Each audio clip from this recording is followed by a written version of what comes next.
So, good afternoon everyone. This is Neil Valentine from Live Like Christ Ministry and Behold Your God Ministry. And we've been talking about mulching. We collected some down the bottom. Got a trailer load here. And I've prepared the trees we're going to mulch by cutting the grass as short as I can get it. So we don't have any newspaper or anything to put down, but a layer of newspaper or cardboard can be good. If it's cardboard, you need to have plenty of rain so that the water can penetrate the cardboard. But we don't have any cardboard and we don't have any paper, so we're just going to use grass, and we can do that if we make it thick. So what is the purpose of this? It's to hold the moisture into the soil. We've had a lot of rain. The soil is very moist now. We want to conserve that moisture in the soil so we don't have to water. We also want to keep the weeds down underneath the tree itself, because they're hard to get at. I've cut this down, but soon they'll be springing up again. So it's a bit hard to get them all out because there's roots in there and everything. So we're just going to put a thick mulch down so that we can smother the weeds, and that'll probably work for 3 to 6 months. It will do a reasonable job. So that's the plan. And then we are realising that these citrus trees are getting yellow on them now, which means they're lacking some nutrient, especially this one here. It also has borer has attacked one of the branches.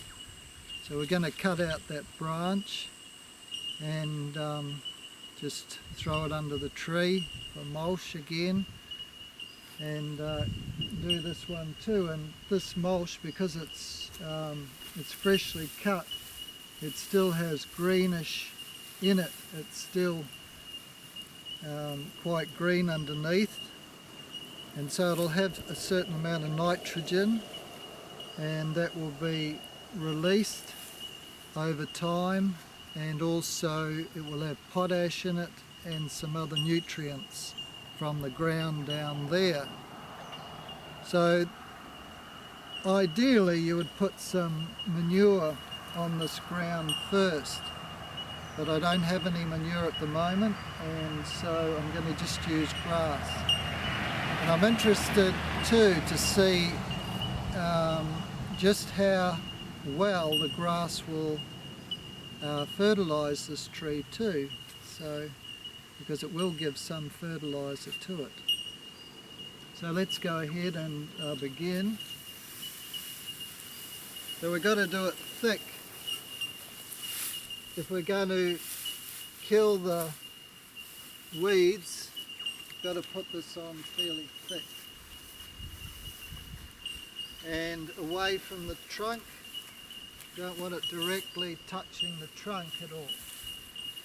Now this grass, because it's got, maybe not quite that thick, because it's got moisture in it and everything, it will heat under there, and it should burn the grass underneath to some extent.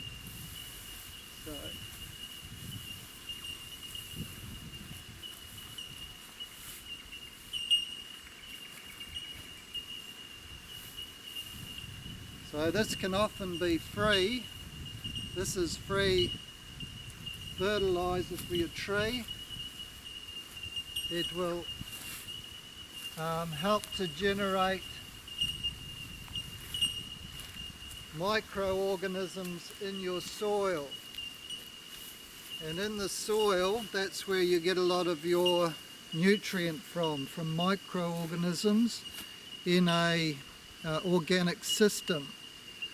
In other words, there's bacteria, there's all sorts of microorganisms in the ground.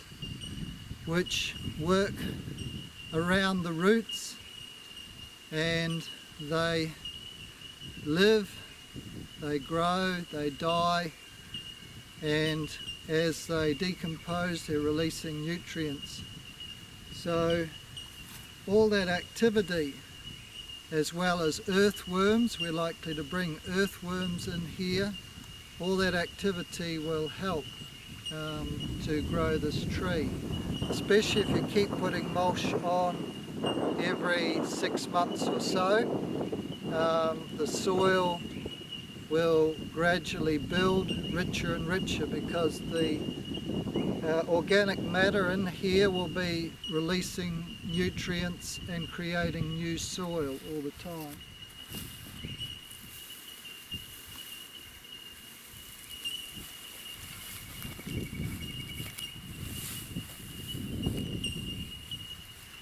Yeah, so you don't want it right touching the trunk. Basically putting a ring around the tree out towards the drip line. So that's pretty good. I might just put a little bit more around the back. So you do use a lot of grass.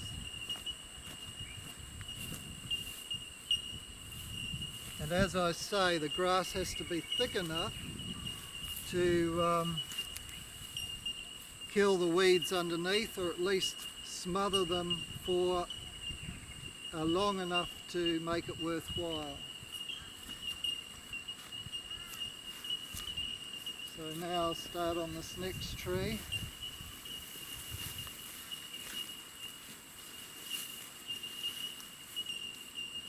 And while I'm here,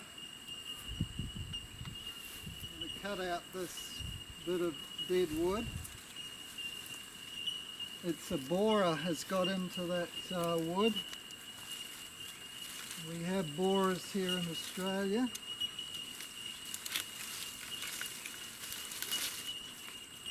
And somewhere in there there'll be a borer has got in and caused that. We can just throw this under the tree and continue. So this tree really needs a prune. All these trees could do with a prune in the middle, but now they've got fruit on. I didn't have time to prune them. Now they've got fruit on, it's best to just wait till the fruit comes off and then prune them. So we'll put this mulch on here.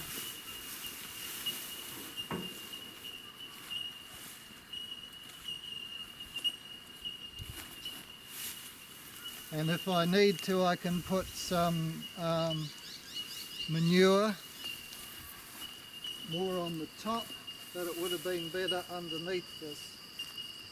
As I say, I can only use what I got.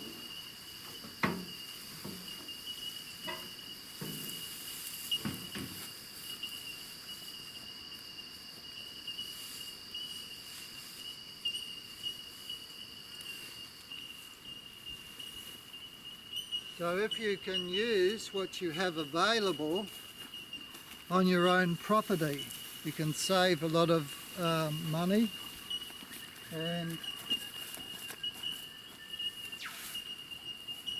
time. This is called sheet mulching, sheet composting. Here's a bit of old wood. It's already rotting. There'll be stuff in there, bacteria and microorganisms. We throw it under too.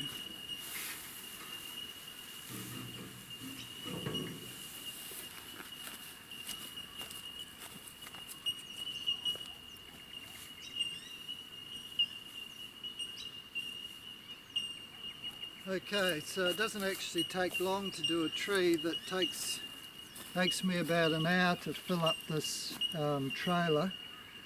It doesn't take long to empty it. So now we'll go down a bit, if you can come down with me. We've got a lonely little grapevine here. Once again, these posts, we just cut posts on the property, and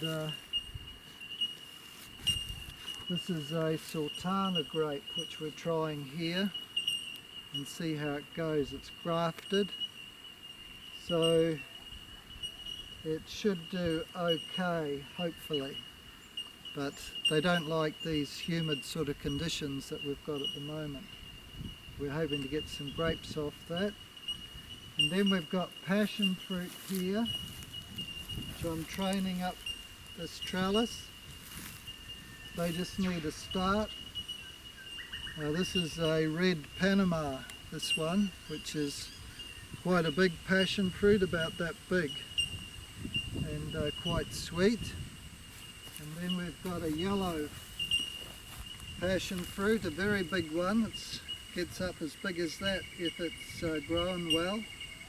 This one's struggling a bit, it's a bit yellow and needs some fertiliser. I have been putting fertiliser on it, but it hasn't fully responded yet, so it's a busy place here. We do a lot of other things other than gardening, so we can't always keep everything going exactly as you want it. Then moving here, we have Kiwi Fruit, or Chinese, yeah, it's from China originally, but we call it Kiwi Fruit from New Zealand. So New Zealand stole the name and popularised it. They come from China originally. And down here we've got some lemons, which are fruiting now. Kookaburra. Oh yeah, kookaburra. They call that the laughing jackass. Here he can make a laughing noise.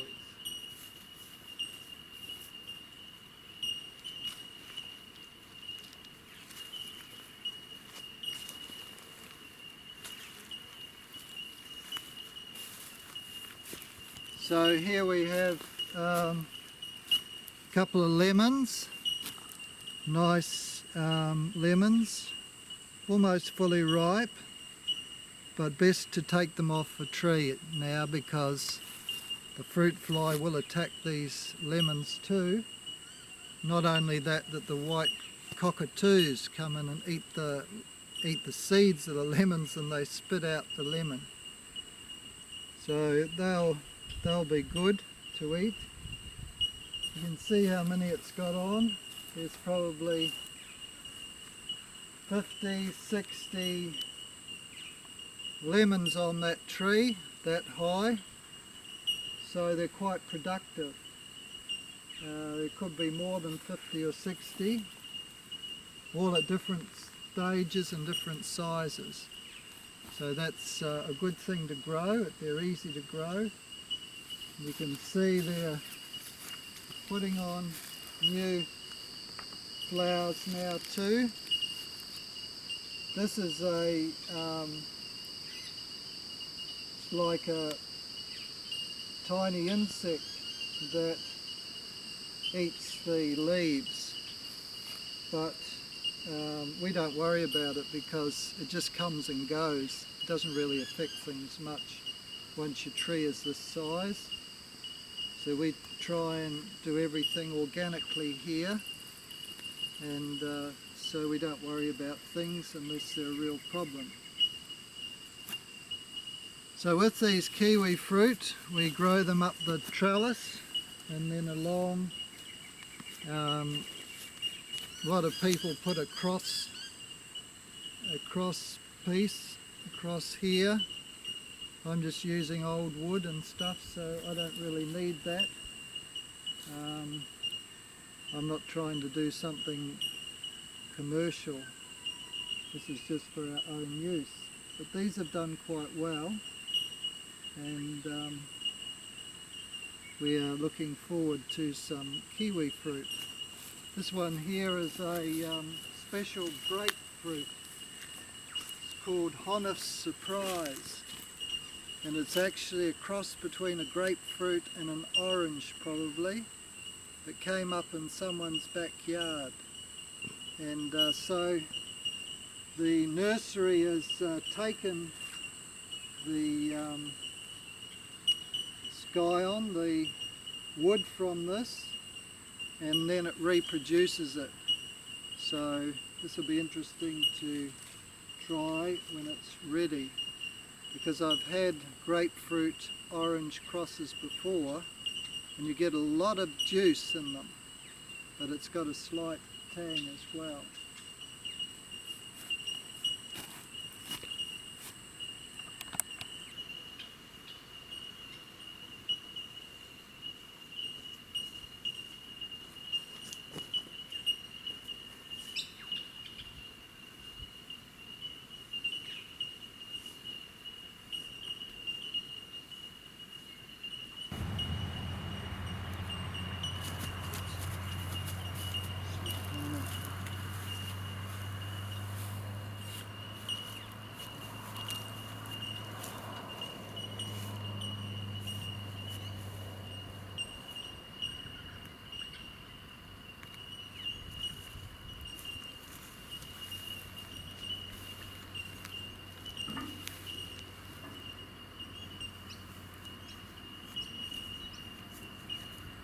You're recording?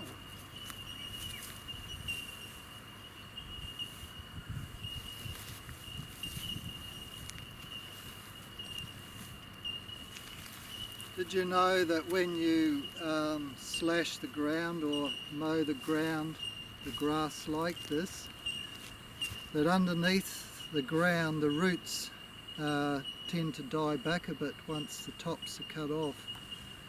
So if you mulch on top and manage to kill the grass underneath, then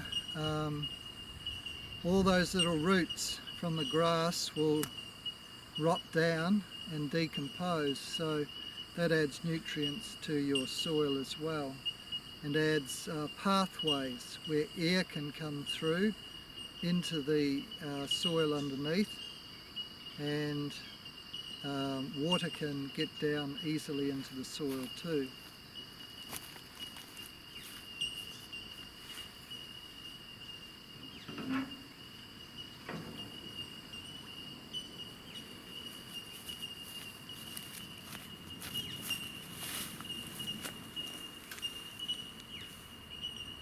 So you can see why I'm wearing old clothes.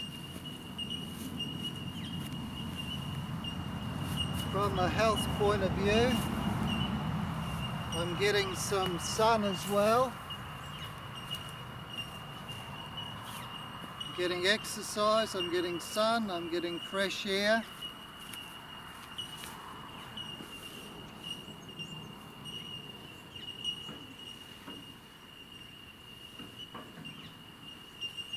When you're working outside like this, it's good to get some sun on your skin, because that's the way you absorb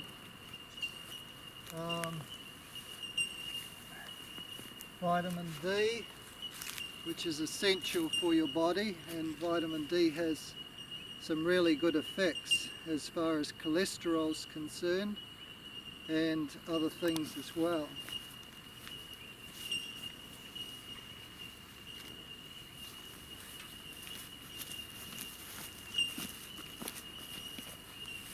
So I will get better growth when there's no weeds underneath here.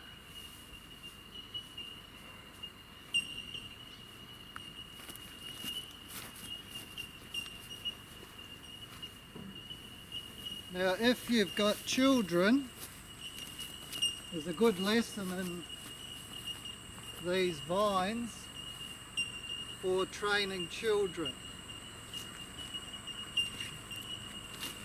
Because when we grow the vines up a trellis like this, if you are rough with them, they don't grow well, like you'll smash them, you'll break them. But if you gently tend them so that they go up like this where you want them to go, it's a good picture of child training. People who are rough with plants will also be rough with people as well. If you teach your children while they're young to be gentle with plants, it will help them to be gentle with people as they get older. And if you train your children in the way they should go, in this case, this is the way we want it to go, like this. It's easy to make the vine go where you want it. Let's look at it up here at the end. See how flexible it is? It won't break very easily like that if you tend it nicely.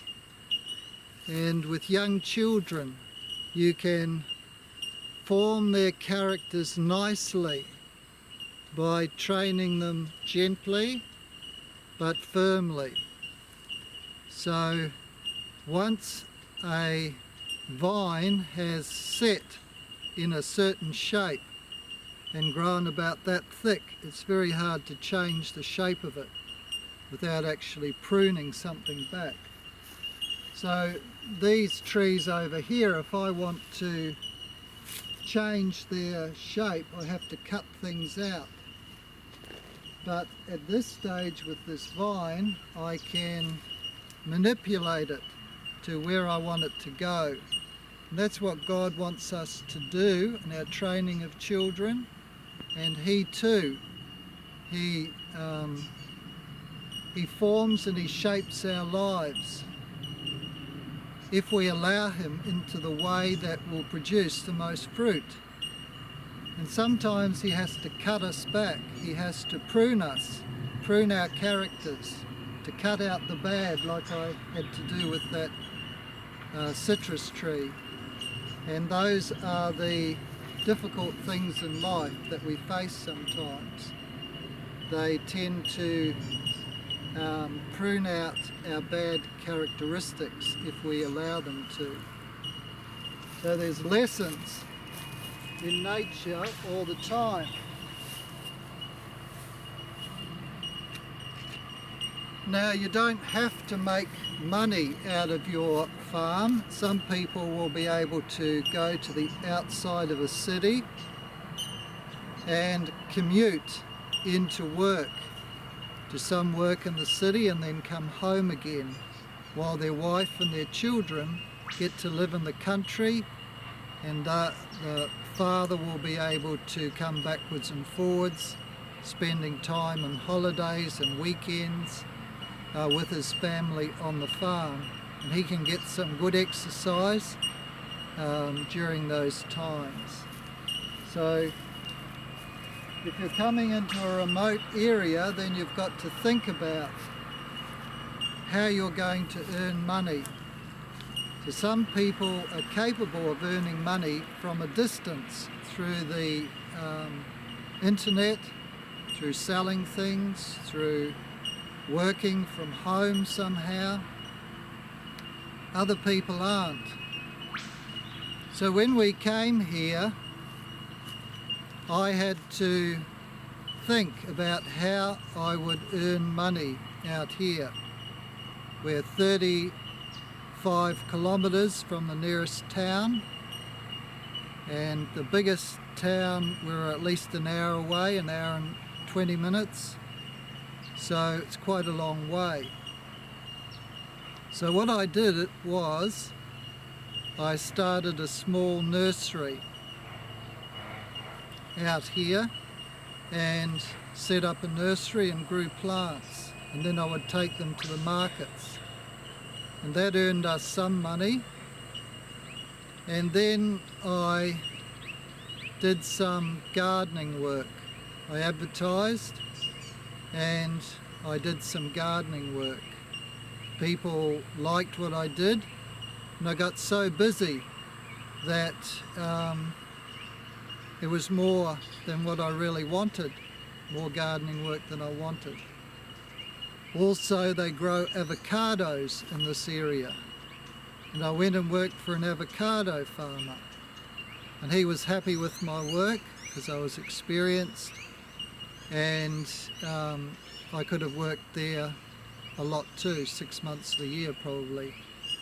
So God has ways and means. If He leads you somewhere, He will provide the opportunities, if you're a diligent worker, to do something to earn a living. But then the last 3 years, I've been doing the gospel work.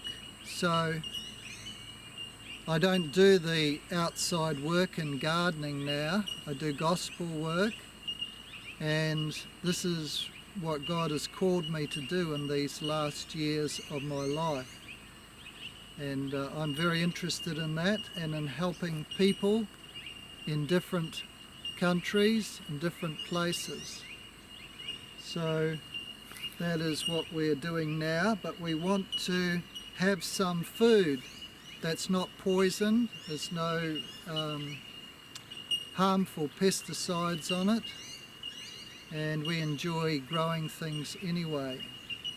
God is a God of life, and He wants us to eat the best food that we can grow ourselves. He wants us to learn about growing. So that's just a few thoughts while we're mulching here.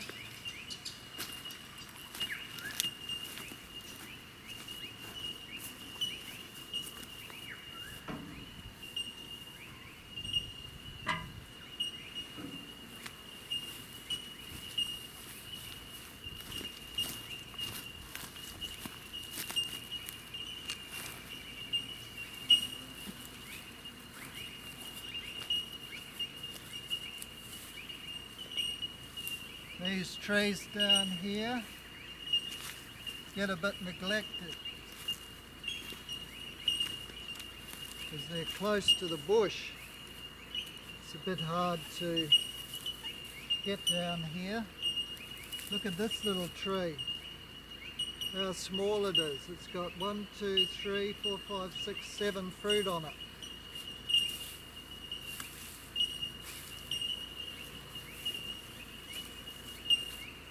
It's only a little baby.